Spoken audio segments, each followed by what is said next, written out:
kami akan mempresentasikan hasil kerja kelompok kami mengenai area evakuasi pada bangunan dan gedung. Nah, sebelum kita melihat video pembelajarannya, kita kenalan dulu yuk. Perkenalkan, nama saya Muhammad Khairul Habib. Di sini saya akan menjelaskan tentang kalkulasi jumlah penghuni atau pemakai bangunan. Dan perkenalkan juga nama saya Bayu Barat, dan saya akan menjelaskan tanggal kebakaran dan jenis jenisnya.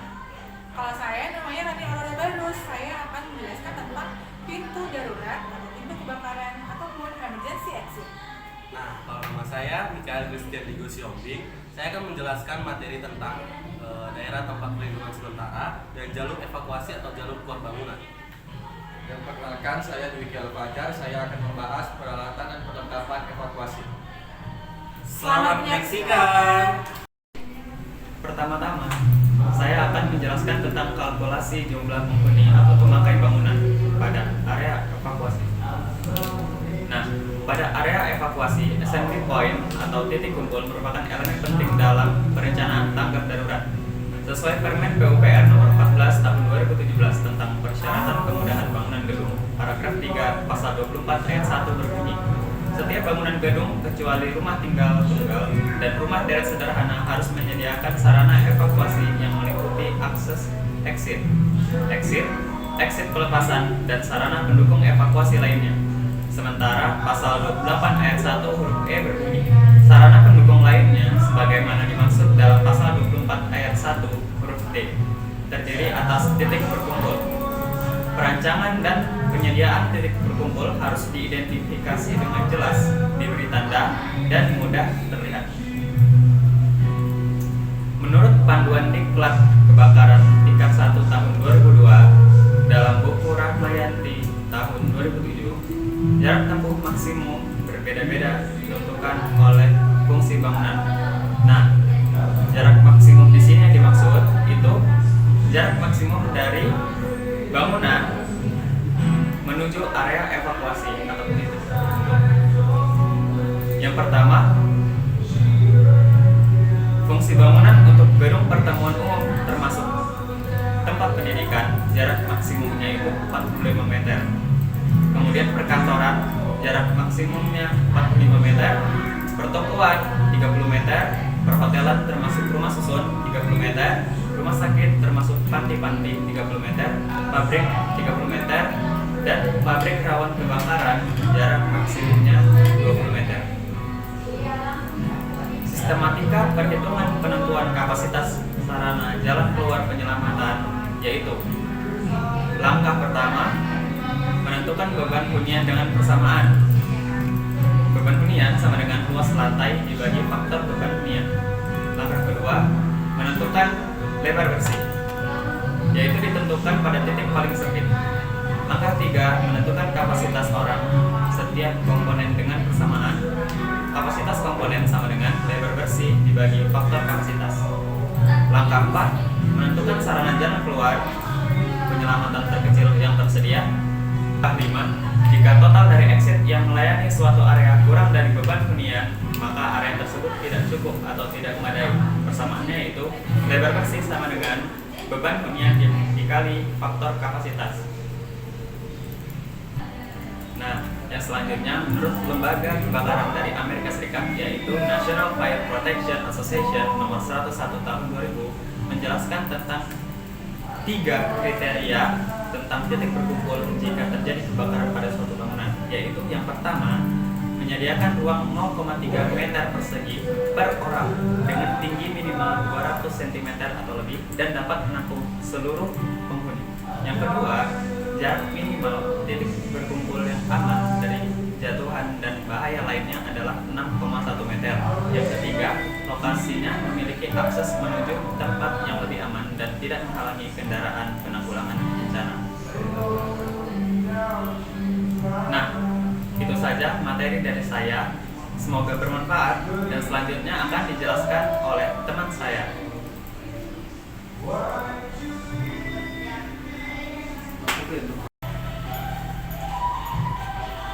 Saya akan menjelaskan tentang tanggal kebakaran dan jenis-jenisnya.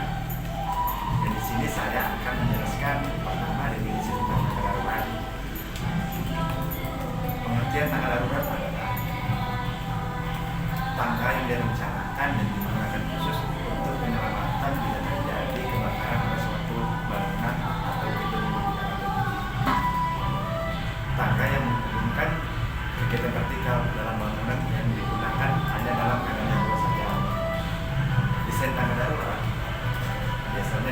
menjelaskan pada penempatan yang paling mudah dijangkau serta terbebas dari api apabila terjadi bencana di dalam bangunan tersebut dan harus memiliki pengawalan yang maksimal. Dan di sini saya akan menjelaskan beberapa persyaratan dari tanggap darurat. Yang pertama dilengkapi dengan pintu tahan terhadap api minimal 2 jam dengan pembukaan ke arah tangga kebakaran dan dapat menutup secara otomatis. Pintu harus dilengkapi dengan lampu darurat dan tanda petunjuk untuk memudahkan bagi penyelamatan. Yang kedua, tangga kebakaran yang terletak di dalam bangunan harus dipisahkan dengan ruang-ruangan lain dengan dilengkapi ruang atau peralatan pencegah masuknya asap ke ruangan atau lubang tangga kebakaran tersebut. Dan yang ketiga, bebas dari segala macam instalasi, terutama instalasi listrik dan instalasi telepon yang dapat membahayakan jika terjadi kebakaran pada area tangga kebakaran tersebut. Yang keempat, berhubungan langsung dengan jalan, taman atau tempat terbuka agar dapat evakuasi pertama. Yang kelima, ruangan sirkulasi harus berhubungan langsung dengan pintu kebakaran.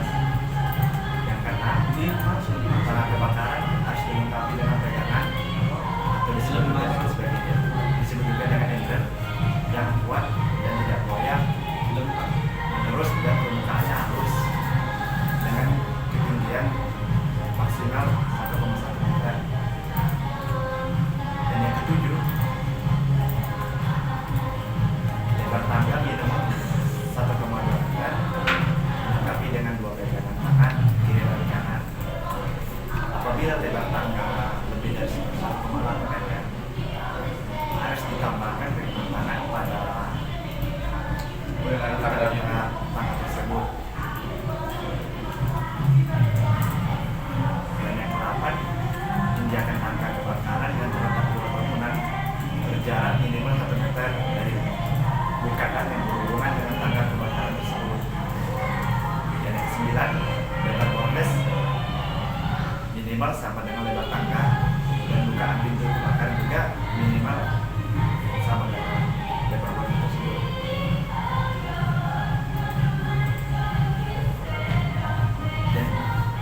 Dan di sini saya akan menjelaskan jenis-jenis tangga kebakaran. Jenis-jenis tangga kebakaran yang biasa kita sering jumpai pada bangunan mall, gedung, hotel, rumah sakit, dan lain-lain biasanya menggunakan tangga bordes yang berbentuk U atau berbalik arah dan bertujuan untuk memudahkan akses keluar ketika terjadi kebakaran bangunan tersebut. Dan di sini perletakan pada tangga tersebut bisa di dalam bangunan dan di luar bangunan dan di tempat area yang jauh dari api kebakaran tersebut. Cukup sekian dari presentasi materi saya, dan materi selanjutnya akan dijelaskan oleh teman saya. Hai semuanya, akhirnya sampai juga pada bagian emergency exit atau pintu darurat. Di sini saya akan menjelaskan tentang pintu darurat atau bagaimana sih pengertiannya ataupun spesifikasi teknisnya dan syarat-syaratnya. Dan juga galeri yang akan kita perlihatkan kepada teman-teman bentuk-bentuk dari pintu darurat. Yang pertama, tentang pengertiannya. Menurut Permendag PU nomor 26, exit adalah bagian dari sebuah sarana jalan keluar yang dipisahkan dari tempat lainnya dalam bangunan gedung oleh konstruksi atau peralatan untuk menyediakan lintasan jalan yang diproteksi menuju exit lukisan. Jadi kalau bisa diambil kesimpulannya, emergency exit adalah jalur keluar darurat yang berada di dalam ataupun di luar bangunan. Dalam struktur diartikan sebagai jalan keluar khusus untuk keadaan darurat seperti kebakaran. Nah, bisa juga sih untuk gempa bumi dan bahaya-bahaya lainnya, tapi pada kesempatan ini kita akan membahas tentang bahaya kebakarannya. Nah, maka diperlukan pintu darurat untuk mencapai tujuan, yaitu area evakuasi, sehingga pintu darurat dan area masih sangat berkaitan erat. Nah, teman-teman tahu kan kalau pintu darurat memiliki syarat-syarat. Nah, menurut Juwana bahwa kalau pintu ataupun area koridor untuk jalur keluar itu harus terdapat arah dan lokasi pintu keluarnya memiliki tanda exit ataupun kata-kata keluar dengan memiliki anak panah menunjukkan area di mana kita harus keluar.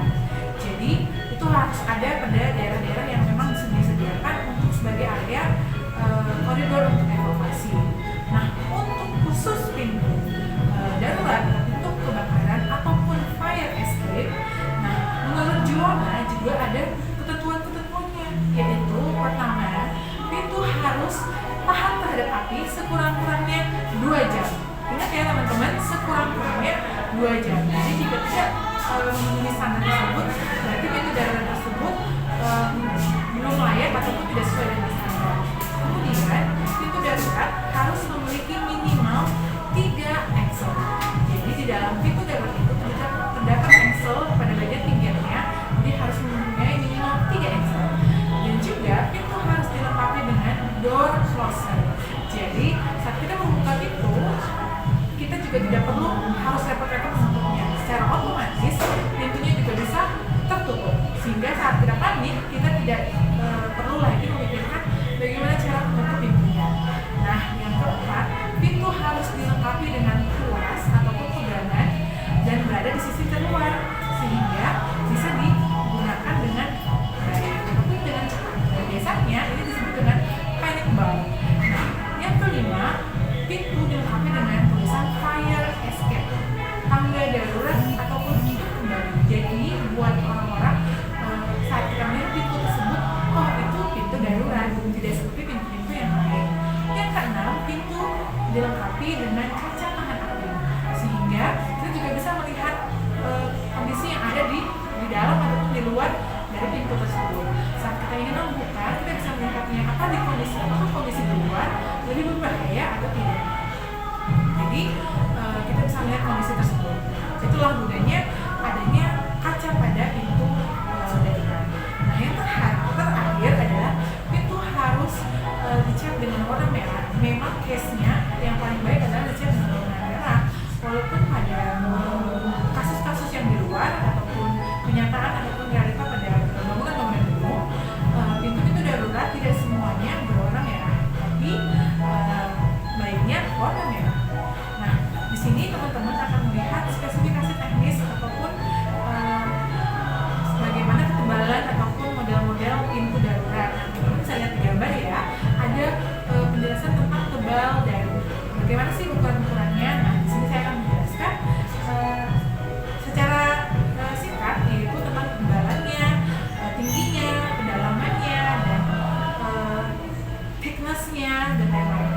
Ada beberapa komponen, yaitu ada pintunya, ada kacanya, ada tuasnya, ada panic bar-nya, dan ada engselnya. Nah, dari semuanya ini, khususnya untuk pintunya, kita bisa lihat ukuran-ukurannya pada gambar berikut. Nah, kemudian masuk ke bagian jenis-jenis pintu kebakaran. Nah, di sini saya akan mengambil secara umum ya. Yang pertama ada tipe vision panel one door. Nah, biasanya ini dia hanya satu pintu, dalam pintu, jadi tidak dua pintu, tetapi memiliki kaca ataupun glass yang kita bisa melihat keluar, dan itu harus menghadapi. Nah, yang kedua juga ada tipe narrow vision panel with lever, itu adalah namanya pintu darurat dengan 2 daun pintu dan memiliki kaca yang agak panjang hingga ke bawah. Beda sama yang tadi, itu tipe vision panel, itu kacanya hanya di bagian atasnya, tapi kalau yang ini dia lebih ramping kacanya, akan tetapi sampai ke bawah gitu. Dan pada contoh di gambar ini, ukurannya, bentuknya adalah 2 daun pintu gitu. Nah, kemudian tipe flash with push bar.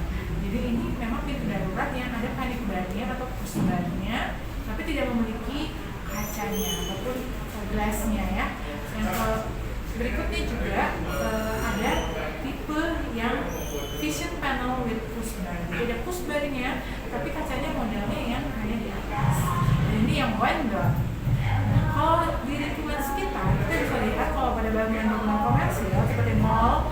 yang lainnya, pintu emergency exit-nya seperti ini ya, yang warna merah. Nah, ada panic bar-nya, hanya ada tulisan yang untuk mendukung. Dan saja di sini tidak menggunakan kacanya, sehingga kita nggak bisa ke dalam. Nah, adapun kalau misalkan kayak di rumah sakit yang contoh berikut ini, warnanya putih, tidak merah, ya kan? Tapi kelihatan ada jalur untuk exit-nya, seperti itu. Jadi teman-teman, pintu darurat ini sangat penting untuk bangunan gedung. Jadi kalau kita melihatnya, yang paling kentara adalah warnanya warna merah. Hanya saja yang perlu kita ketahui, tidak semua pintu darurat berwarna merah. Jadi teman-teman harus kenali ya, panic bar-nya, pensilnya, ataupun tuasnya, kacanya untuk melihat area yang di luarnya. Baik, sekian presentasi saya dan penjelasan tentang pintu darurat. Mudah-mudahan teman-teman semua mendapatkan ilmu tambahan dan pengertian yang baik tentang pintu darurat. Terima kasih. Nah, sekarang saya akan menjelaskan materi tentang daerah perlindungan sementara dan jalur evakuasi atau jalur keluar gedung. Nah, daerah tempat perlindungan sementara itu memiliki dua jenis area. Yang pertama, area tempat berlindung atau refuge area. Sedangkan yang kedua adalah titik kumpul atau assembly point. Di mana perbedaan di antara kedua ini, yang pertama itu adalah di dalam gedung, sementara yang kedua yang titik kumpul itu berada di luar gedung. Kita masuk ke area tempat berlindung atau refuge area. Refuge area ini merupakan suatu lantai yang dirancang khusus untuk tempat berkumpulnya para pengguna atau pengunjung bangunan bila terjadi suatu keadaan darurat yang biasanya disediakan tidak lebih dari interval 16 lantai. Biasanya nih syarat-syarat yang harus dipenuhi untuk membuat atau merancang area tempat berlindung atau refuge area ini diantaranya harus tersedia satu lantai atau lebih dari interval 16 lantai, harus memiliki konstruksi dinding yang tahan dengan api tidak lebih dari 2 jam. Fungsi dari area tempat berlindung atau refuge area ini biasanya digunakan bagi setiap orang yang tidak dapat mengakses rute pelarian yang aman, kemudian setiap orang yang membantu orang lain untuk mencegah melarikan diri, kemudian pasien yang sedang dirawat di rumah sakit ataupun orang yang sedang sakit, penyandang disabilitas, orang tua, anak kecil ataupun anak bayi. Nah, sekarang kita masuk ke jenis yang kedua, yaitu titik kumpul atau assembly point. Tempat ini merupakan tempat yang biasanya digunakan bagi pengguna atau pengunjung bangunan gedung untuk tempat berkumpul setelah melakukan proses evakuasi. Maksudnya proses evakuasi ini yaitu proses evakuasi yang dilakukan dari tempat area berlindung di dalam bangunan tadi atau refuge area. Sesuai dengan peraturan Menteri PUPR nomor 14 tahun 2017 tentang persyaratan kemudahan bangunan gedung yang tertulis pada paragraf ketiga pasal 24 ayat 1, setiap bangunan gedung kecuali rumah tinggal lokal ataupun rumah deret sederhana harus menyediakan tempat evakuasi yang meliputi akses exit pelepasan dan sarana pendukung evakuasi lainnya. Pada pasal 33 ayat 2 juga menyatakan bahwa perancangan dan penyediaan titik kumpul atau assembly point ini harus memperhatikan diantaranya yang pertama, kesesuaian dengan sebagai lokasi akhir yang dituju dalam rute evakuasi, kemudian keamanan dan kemudahan akses pengguna dari pengunjung gedung, jarak aman dari pihak bahaya termasuk runtuhan bangunan gedung, kemungkinan untuk mampu difungsikan secara komunal oleh para pengguna dan pengunjung gedung, dan terakhir adalah kapasitas titik berkumpul.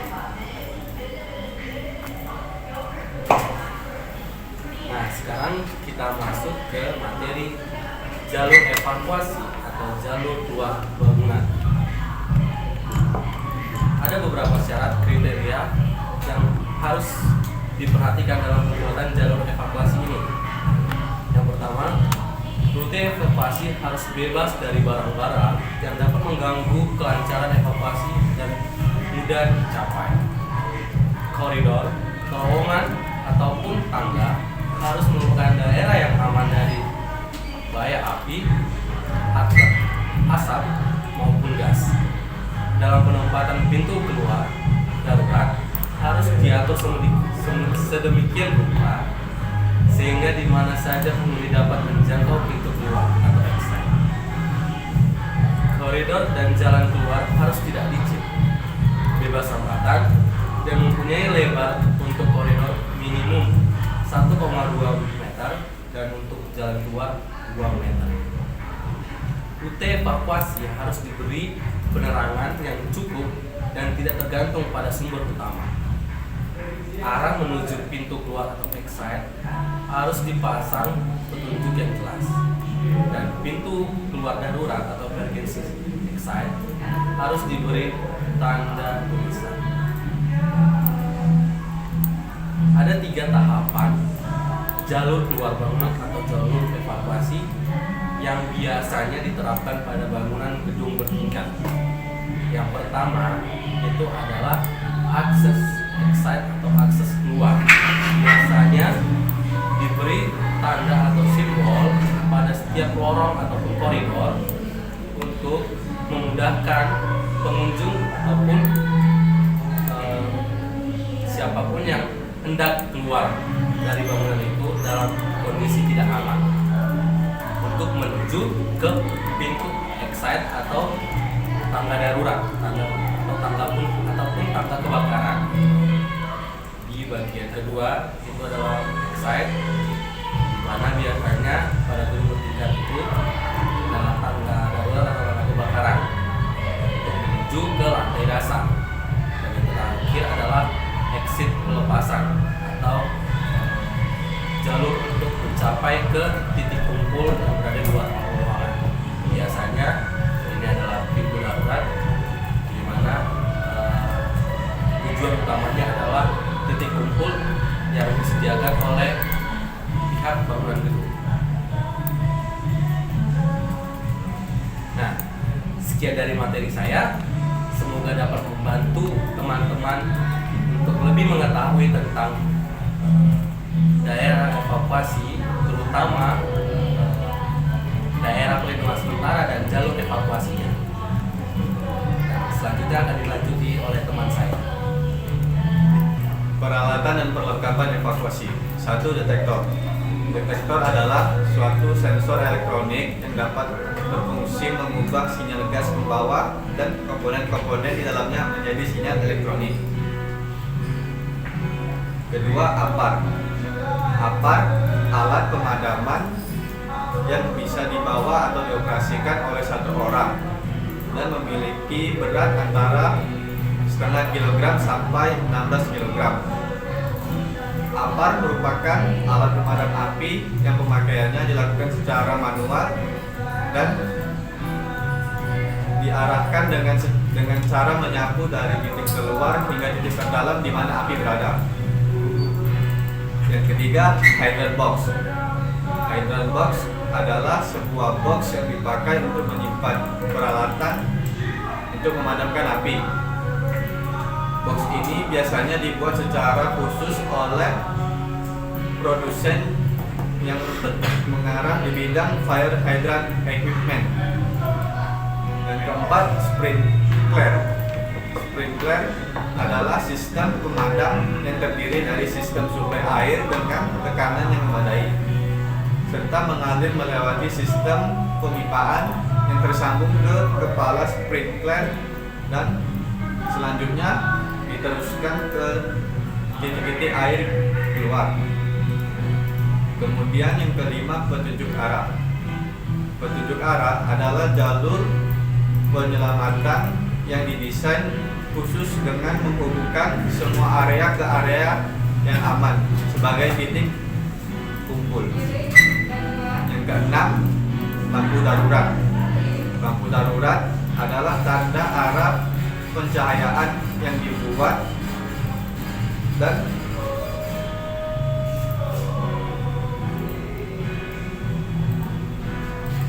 lampu darurat. Lampu darurat adalah tanda arah pencahayaan buatan dan tanda arah pada jalur perjalanan menuju ke luar tempat yang aman untuk keperluan evakuasi. Demikian hasil presentasi saya, semoga bermanfaat. Terima kasih. Oke. Nah, sekarang sudah sampai pada bagian yang terakhir. Mari kita saksikan video di salah satu gedung kantor Bupati Karo. Dan kita lihat yuk bagaimana area evakuasi ataupun jalur evakuasinya. Selamat menyaksikan.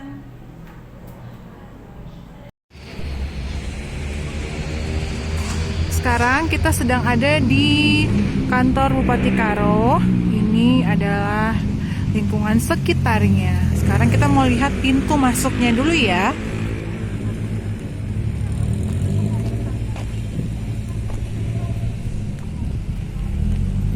Nah, kalau pintu masuknya dekat, nah ini sudah mulai kelihatan.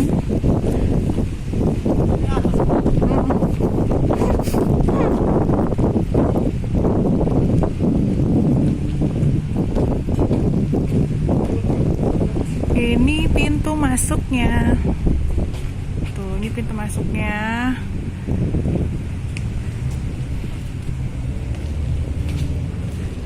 Lalu kita menggunakan jalur eskalator untuk ke lantai-lantai berikut.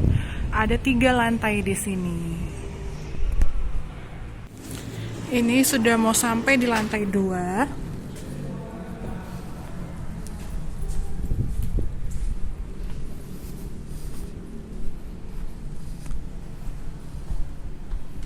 Sekarang kita mau lihat di mana sih jalur evakuasinya.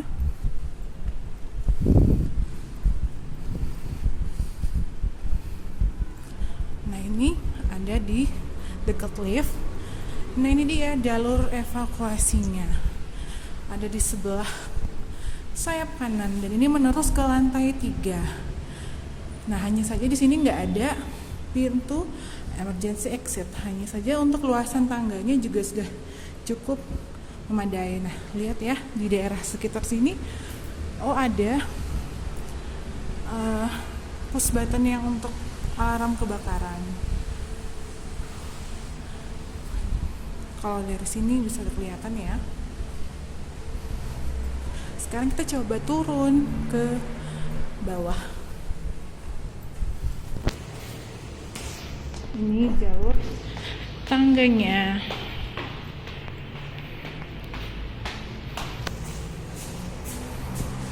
Tuh, sudah mulai kelihatan untuk area keluarnya.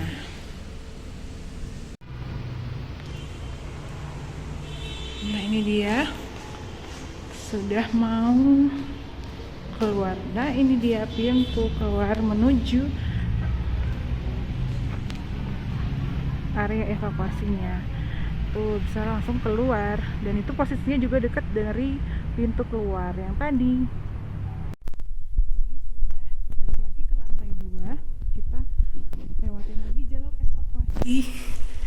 Yang di sayap kiri. Ini jalurnya menuju jalur evakuasinya.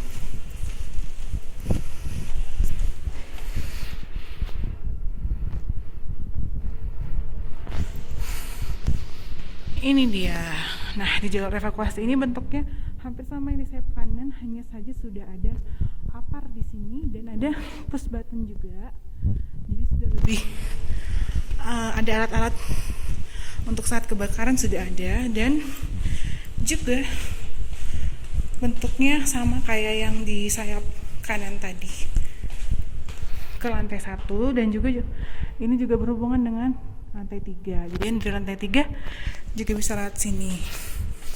Nah, nanti kalau yang dari sayap kiri ini akan menuju lokasi area evakuasi yang di area sayap kiri. Kalau dari sini bisa kelihatan kan teman-teman. Iya, sekarang kita lihat ke area menuju keluar ya. Ini udah mau keluar, turun dari tangga. Kelihatan juga ada push buttonnya yang untuk emergency, bisa ditekan, dan ini dia menuju keluar area evakuasi. Ada teman saya juga di situ. Kita lihat ya area evakuasinya. Tada! Bisa dari sini. Oke, sekarang kita menuju area evakuasi yang ketiga ya. Jalur evakuasi yang ketiga. Nah, di sini kita udah balik ke lantai 2. Sekarang kita mau lihat jalur evakuasi yang di sayap belakang.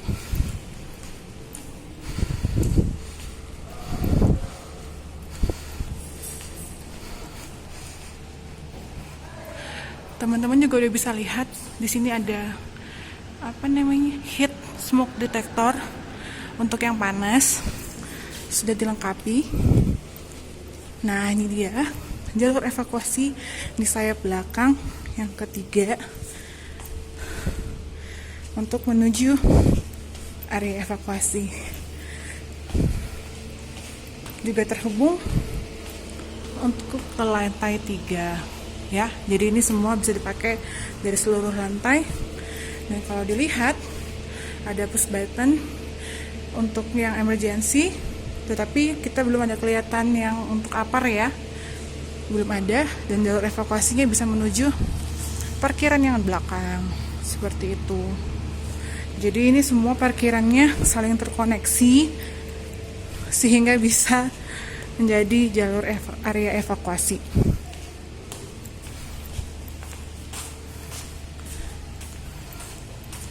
Nah, begitu. Jadi bisa kita simpulkan ada 3 jalur evakuasi menuju area evakuasi, dan seluruh area evakuasi merupakan area parkiran yang luas untuk menampung seluruh karyawan ataupun pegawai yang ada di sini. Hanya saja saat kita cek belum ada pelang titik kumpul ataupun assembly point yang bisa memudahkan pegawai ataupun orang yang datang ke kantor Bupati Karo. Jika terjadi satu kebakaran, mereka sudah tahu di mana. Nah, seperti itu. Ini lokasi belakangnya. Sekarang kita mau wawancara salah satu pegawai di sini. Selamat siang, namanya siapa? Siang, saya Hasma. Terima kasih. Boleh tanya-tanya sebentar ya? Iya, silakan. Terkait jalur evakuasi ataupun tangga darurat di kantor Bupati Karo, sudah tahu belum di mana saja jalur evakuasinya? Kebetulan saya masih baru di sini, Mbak. Jadi belum benar-benar tahu seluk-beluknya kantor Bupati. Baik, berarti sebenarnya perlu dong ya petunjuk-petunjuk untuk jalur evakuasinya di mana, seperti kayak assembly point-nya di mana gitu ya, perlu kan? Sangat perlu. Berarti Kabupaten Karo ini agak lumayan belum memenuhi untuk petunjuk-petunjuknya ya? Kalau mungkin memang belum ada, berarti belum memenuhi, Mbak. Tapi karena saya belum tahu, kalau memang belum ada, memang belum memenuhi. Tapi karena saya belum tahu, jadi saya tidak tahu apakah sudah memenuhi atau tidak. Berarti tapi sebenarnya dapat disimpulkan berarti perlu ya untuk ditambahkan petunjuk-petunjuknya. Iya. Baik, terima kasih. Selamat siang. Siang. Baiklah, kalau begitu kita tutup ya penjelasan tentang area evakuasi dan jalur evakuasi juga yang saling berhubungan di kantor Bupati Karo. Nah, dengan kondisi area evakuasi di bagian depan yang langsung terhubung dengan jalur evakuasi yang ada di sayap kanan. Nah, semoga teman-teman yang lihat ini bisa bermanfaat juga untuk menjadi referensi. Nah, itu semua penjelasan kami dan seluruh video yang